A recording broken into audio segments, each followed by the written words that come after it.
Syukron. Belum dijawab udah syukron. Syukron Ustaz Somad sudah berkenan datang di tanah Sukamara.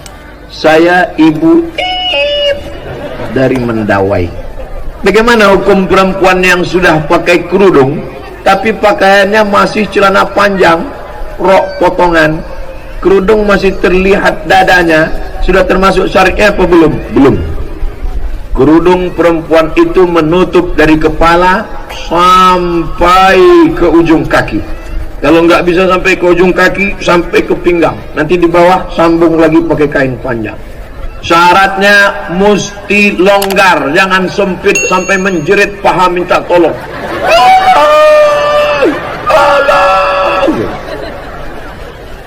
Dia yang berjalan, kita yang takut.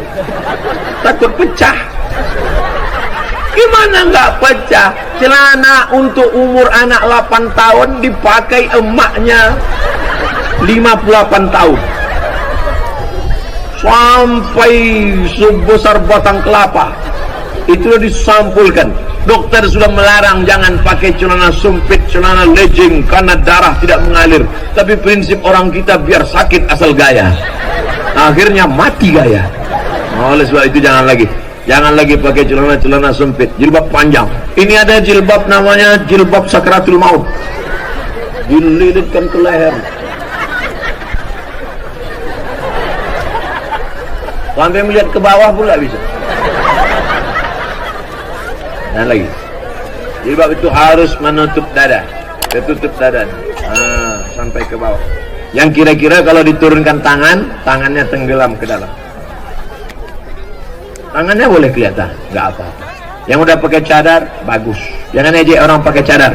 Istri Nabi pakai cadar, sahabat Nabi pakai cadar. Yang pakai jilbab, bagus. Yang pakai cadar, bagus. Jangan kelahi. Kalau yang pakai jilbab sama cadar kelahi, nanti ketawa yang nggak pakai kain. Mudah-mudahan ibu-ibu yang selama ini pakai celana sempit berubah pakai rok panjang. Kecuali polwan nggak apa-apa pakai celana. Gimana dia mau ngejar maling pakai rok? Itu kan karena tugas. Kita harus logik juga. Satpol PP perempuan razia kaki lima, pedagang lari satu orang, dia pakai rok, sementara yang dan dibayangkan, nanti ketawa sendiri. Dari Kelurahan Mendawai Sukamara, bagaimana menyikapi orang nganggap sholat dan puasa tidak wajib karena dia menerapkan ilmu hakikat? Kalau dia hidup di zaman Abu Bakar, Umar, Utsman, Ali, ini kepalanya udah lepas dari badan. Nasib baik kau sekarang hidup di zaman Pak Bupati Sukamara. Kalau dulu kau hidup di zaman Abu Bakar, Umar, Utsman, karena sudah menganggap sampai ke hakikat lalu meninggalkan syariat. Apakah pernah Nabi Muhammad meninggalkan sholat agak sekali saja? Nabi sakit keras 5 hari menjelang meninggal. Nabi meninggal hari Senin, hari Rabu, Kamis, Jumat, Sabtu, Ahad, Senin. Hari Rabu Nabi sakit keras, diambil kirbah. Kirbah itu kulit kambing yang dijahit tempat air minum, disiramkan ke wajah Nabi 5 kirbah. Nabi tersadar dari pingsannya. Apa yang dibisikkan Nabi? Bawa aku sholat berjamaah. Nabi dijamin masuk surga. Hakikat, syariat, tarikat, makrifat menyatu dalam diri Nabi. Al-haqiqatu bila syariatin batilah. Orang yang ngaku hakikat meninggalkan syariat batil. Wasyariatu bila haqiqatin atilah. Orang yang hanya syariat meninggalkan hakikat sia-sia. Oleh sebab itu, ciri ulama ahlus sunnah wal jamaah adalah dengan melaksanakan sejalan antara syariat dan hakikat. Ini majelis ulama mesti memanggil orang ini.